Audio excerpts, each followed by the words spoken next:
एबे शीत दिने मार्केट रे फ्रेश मटर छुई मिलुची। मटर छुई भी एबे सस्ता हो गलानी। मटर छुई रे आपण बहुत थर मटर आलू तरकारी कि आकु पलऊ उपमा खट्टा कि मिक्स तरकारी रे पकई खाई थिबे। मु किंतु मटर आलू रे आज गोटे जबरदस्त स्वादर पनीर आ छतु को टक्कर देला भली तरकारी बनेबी, जहाकु आपण बहुत सहज रे प्रस्तुत करी भात रुटी पराठा कि पूरी सहित खाई परिबे। नमस्कार, ट्विंकल किचन को आपण मानकु स्वागत। ग्रीन मटर यही तरकारी पाई मैं गोटे कप मटर नहीं। मटर क्वांटिटी आपण हिसाब रे कम बेसी करि परिबे। मैं गोटे ग्राइंडर जार नहीं। एबे हमें ग्रीन मटर को भल भाव धोईकी ग्राइंडर जार रे दे दबा। तापरे मु एथिरे 4 रु 5 पाखुड़ा रसुण, अधा इंच अदा और 2टा कंचा लंका देइछि। आपन को जेतिकी राग दरकार से अनुसार कंचा लंका नेबे। एबे हमको कवर करी भल भाबे बाटी दबा। एथिरे आपन बिल्कुल भी पानी देबेनी। मैं मटर को भल भाबे बाटिकी नहीं जाइछि। एबे हम ए मटर को गोटे बड़ बाउल ले काढ़ी दबा। एबे मु ए मटर पेस्ट रे स्वाद अनुसार लूण पकाउछि। आउ एथिरे एबे हमें किछि गुंड मसला पकेइबा। गुंड मसला रे मैं एठी पकेइछि गोटे छोट चम्मच चिकन मसला। मैं लंका गुंड दउनी कारण मु लंका बाटिछि।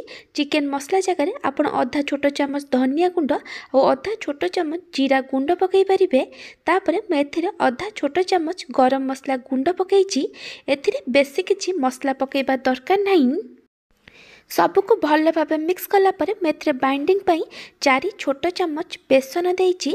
एथिरे बेसी बेसन देबेनी। बाइंडिंग पाई जेतिकी बेसन दरकार सेतिकी बेसन देबे।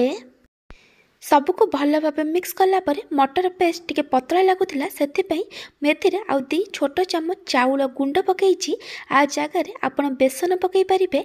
चाउल गुंड दबा द्वारा ए टिके क्रिस्पी बनिबो। मैं सबको भल भाव मिक्स कर देखि पार्थिबे एटी बढ़िया से बाइंडिंग हो जाउची। एथिरे आउ किछि बेसन कि चाउल गुंड पकेबा दरकार नहीं। जदि आपनकर एमती भल से बाइंडिंग हो नथिबो ताहाले आपण एथिरे आउ किछि बेसन कि चाउल गुंड दे मिक्स करि परिबे। एबे हम एई मटर मिक्सर बॉल्स बनेबा। बॉल्स बनेबा पूर्व आपण हाथ रे टिके तेल लगई देबे। एहा द्वारा मटर मिक्सर आपनक हाथ रे लागिबनी। एबे हमें किछि मटर मिक्सर नबा आ ताकू राउंड शेप दे आर गोटे बॉल्स बनै दबा। आपण हिसाब रे छोट कि बड़ बॉल्स बनै परिबे। मैं ठीक गोटे बॉल्स बनै देछि। एबे हमकु छाणी की देखिबा बाइंडिंग पूरा परफेक्ट हेछि कि नहीं।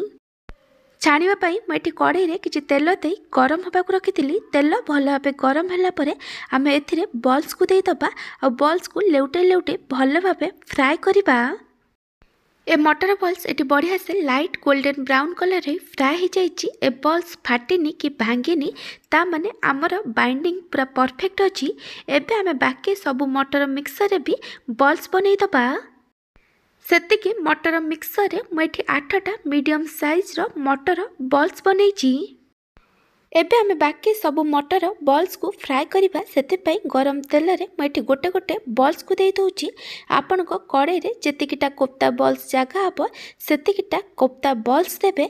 प्रथमे आपण ए कोफ्ता बॉल्स को हाई फ्लेम रे हाफ रु 1 मिनिट पर्यंत फ्राई करिबे। आपण ए बॉल्स को संगे संगे लेउटेबेनी, नहले ए भांगी जाई पारे। 1 रु 2 मिनिट पर आपको लेउटे लेउटे मीडियम फ्लेम रे भल भाबे लाइट गोल्डन ब्राउन कलर हवा पर्यंत फ्राई करिबे। आपण आकु मीडियम फ्लेम रे फ्राई करिबे, बेसी हाई फ्लेम रे फ्राई करिबेनी, नहले आ भीतर कंचा रहि जिवो। ए मटर बॉल्स एटी बढ़िया से लाइट गोल्डन ब्राउन कलर रे फ्राई हो गलानी। एबे हम आकु तेल रु छाणी दबा। आपण ए बॉल्स को तेल रु छाणीला परे गोटे किचन टाउल ले कि टिश्यू पेपर रखी देबे।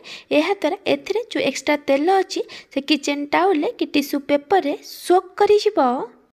एमति भाबे आमे बाकी सब मटर कोफ्ता बॉल्स को तेल रे छाणी कि नै जिबा। मैं सब कोफ्ता बॉल्स को तेल रे छाणी कि नहीं जाइछि। एबे मैं तेल रे आलू दउछि। मैं 2टा मीडियम साइज आलू रो ऊपर चोपा को छड़ाई आलू को मैं टिके बड़ बड़ खंड करी काटिकी नैछि। आलू एटी ऑप्शनल अछि, आपण चाहिले न पकई पारंती। एबे हमें आलू को मीडियम टू हाई फ्लेम रे भल भाबे लाइट गोल्डन ब्राउन कलर हवा पर्यंत भाजिबा। आलू एटी बढ़िया से फ्राए हो गलानी। एबे आमे आलू को तेलरू छाणिकी गोटे प्लेट रे काढ़ी दबा।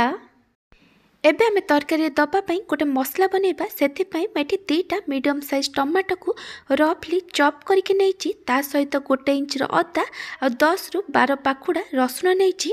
मु एथिरे लंका पकईनी। आपन को जेतिकी राग दरकार से अनुसार सुखिला लंका कि कंचा लंका नहीं पारिबे। तापरे मु एथिरे गोटे गुजराती आ दीटा छोट खंड डालचीनी देइची। एबे आमे को कवर करी मसला को भल भाबे बाटी दबा। मसला पेस्ट एटी रेडी हो जाइची। मु आपन को गोटे छोट रिक्वेस्ट करुची, जदि आपन को एही रेसिपी भल लागिबो ताला को लाइक करिवे, आपन को सांग मानक सहित शेयर करिवे। जदि एपर्यंत मो चैनल को सब्सक्राइब करि नाहंती ताले सब्सक्राइब करबा को जमार भूलिबेनी। पाखरता बेल आइकन ने ऑल नोटिफिकेशन ने क्लिक करिवे। एहा द्वारा मोर जो वीडियो आसीबो आपन प्रथमे देखि परिबे। जदि फेसबुक कि इंस्टाग्राम रे देखुचंती ताले फॉलो करबा को जमार भूलिबेनी। तरकारी पाई जतिकी तेल दरकार मु सेतिकी तेल रखी बाकी तेल को काढ़ी देइची। तेल गरम होला परे मु एथिरे गोटे छोट चम्मच चीनी देइची। चीनी एटी ऑप्शनल अछि। तेल रे चीनी देले तरकारी रो कलर बहुत भल आसी थाए। चीनी भल भाबे क्यारामेलाइज्ड हो गला परे मु एथिरे गोटे मीडियम साइज पियाज को छोट छोट करी काटिकी दे देइची। एबे आमे सब को भल भाबे मिक्स करी आकु भाजीबा। जेमती पियाज भल भाबे लाइट गोल्डन ब्राउन कलर हे भाजी हे जिवो। पियाज एटी बढ़िया से भाजी हो गलानी। एबे आमे गैस रो फ्लेम को लो करी दबा आ एथिरे किछि गुंड मसला पकेइबा। गुंड मसला रे मैं पकईची 1/3 टेबल स्पून हलदी गुंड, गोटे छोट चम्मच जीरा धनिया गुंड, लंका गुंड। आपन को जेतिकी राग दरकार से अनुसार लंका गुंड पकेइबे। और 2 छोट चम्मच चिकन मसला। आ जगह आपन मीट मसला कि किछि भी सब्जी मसला पकई पारिबे। एबे आमे सबको भल भाबे मिक्स करी आमे एथिरे 3 रु 4 छोट चम्मच पानी देई आकु कसिबा। जेमती गुंड मसलार कंचा बास्ना पळेबो और मसलारू तेल छाड़िबा आरंभ करिबो। देखि पारथिबे मसला एटी बढ़िया से कसी गलानी। एटी मसलारू तेल छाड़िबा आरंभ कलानी। एबे आमे एथिरे बाटिकी रखिथिबा मसला को देई दबा। तापरे मु ग्राइंडर जार को धोईकी एथिरे 1/4 कप पानी दे दोउची। तापरे तरकारी पई जेतिकी लूण दरकार मु एठी पकई दोउची। आपण चाहिले पछरे पकई परिबे। एठी लूण पकेबा द्वारा टमाटर जल्दी सिझी जिवो और मसला जल्दी कसी हे जिवो। तापरे मु एथिरे गोटे छोट चम्मच कसूरी मेथी पकईची। तापरे आमे सब को भल भाबे मिक्स करी मसला को कसिबा। जेमती मसलार कंचा बास्ना पळेबो और मसलारू तेल छाड़िबा आरंभ करिबो। मसला एटी बढ़िया से कसी हो गलानी। एटी मसलारू तेल छाड़िबा आरंभ कलानी। एबे आमे एथिरे भाजिकी रखिथिबा आलू को देई दबा।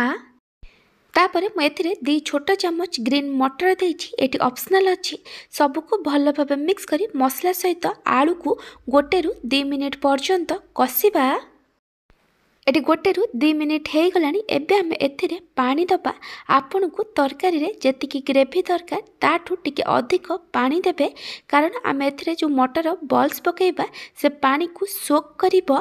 एबे आमे सब को भल भाबे मिक्स करी तरकारी को हाई फ्लेम रे गोटे रु 2 मिनिट पर्यंत फुटिबा पई छाडी दबा। तरकारी एटी बढ़िया से फुटी गलानी। एबे आमे तरकारी को आउ थरे भल भाबे मिक्स करी दबा और को कवर करी लो फ्लेम रे 6 रु 7 मिनिट पर्यंत कुक करिबा। जेमती आलू भल भाबे सिझी जिवो। 6 रु 7 मिनिट पर मैं घोड़णी काढ़ी देइची। मैं आपन को देखै दउची एटी आलू बढ़िया से सिझी जाइची। एबे मु एथिरे गोटे छोट चम्मच गरम मसला गुंड पकईची। एबे आमे सब को भल भाबे मिक्स करी आमे को मीडियम फ्लेम रे गोटे रु 2 मिनिट पर्यंत कुक करिबा। एटी गोटे रु 2 मिनिट हो गलानी। तरकारी को आउ थरे भल भाबे मिक्स करी दबा और एथिरे जो मटर कोफ्ता बॉल्स बनेकी रखिथिले ताकू देई दबा। एबे आमे सब को भल भाबे मिक्स करी मीडियम फ्लेम रे तरकारी को आउ गोटे रु 2 मिनिट पर्यंत कुक करिबा। एटी गोटे रु 2 मिनिट हो गलानी। तरकारी को आउ थरे भल भाबे मिक्स करी दबा और गैस बंद करी दबा। आकु कवर करी तरकारी को 5 रु 6 मिनिट पर्यंत रेस्ट होबा को दबा।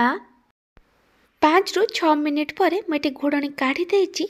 कोफ्ता बॉल्स एटी फुलिकी सॉफ्ट हो जाइची। देखि पारथिबे ग्रेवी भी एटी थिक हो जाइची। मटर कोफ्ता तरकारी एटी रेडी हो जाइची। जदि आपन को यह रेसिपी भल लगी ताको लाइक करेंगे, आपण सांग सहित शेयर करेंगे। जदि एपर्यंत मो चैनल को सब्सक्राइब करना तो सब्सक्राइब करने को जमार भूलें। पाखर बेल आइकन ने ऑल नोटिफिकेशन ने क्लिक करेंगे। यह द्वारा मो जो वीडियो आसीबो आपण प्रथमे देखिपारे। जदि फेसबुक इंस्टाग्राम देखुं फॉलो करने को जमार भूलें। Thank you for watching.